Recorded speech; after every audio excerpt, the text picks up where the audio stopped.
Good afternoon, everyone. My name is Joshua Hernandez, and my group mates is Jacqueline Vero, Julian Gilayco, Mariel Nash, and Rachel Fernandez.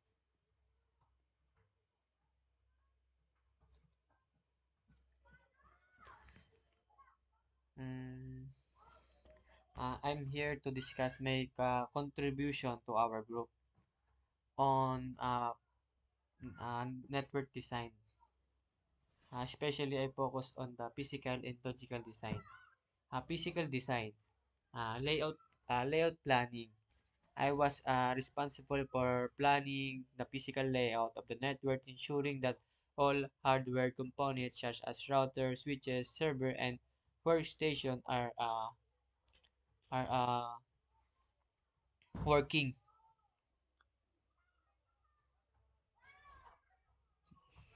This involves creating details floor plan and that's floor plans that's illustrate the extract location of all devices to their connection.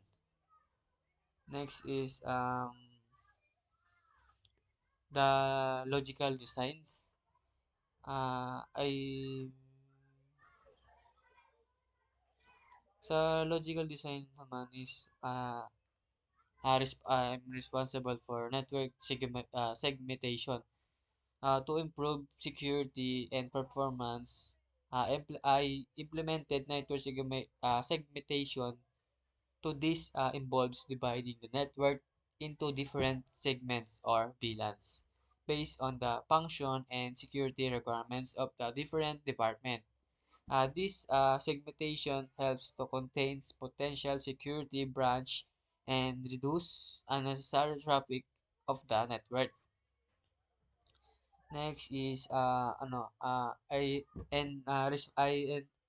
responsible for routing and switching configuration. I configure the routing and switching protocol to ensure efficient data flow with the network. This including setup, VLAN configuration, routing protocol like OSFI or shortest pathway, and implementing quality of service, quality to uh, prioritize critical traffic.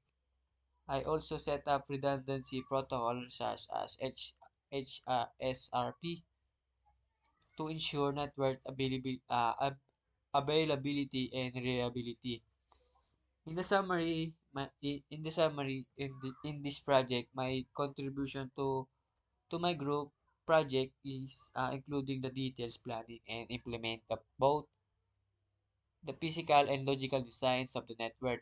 Those efforts ensure that our network is not only function and efficient but also scalable and secure. Our current needs while being prepared for future growth.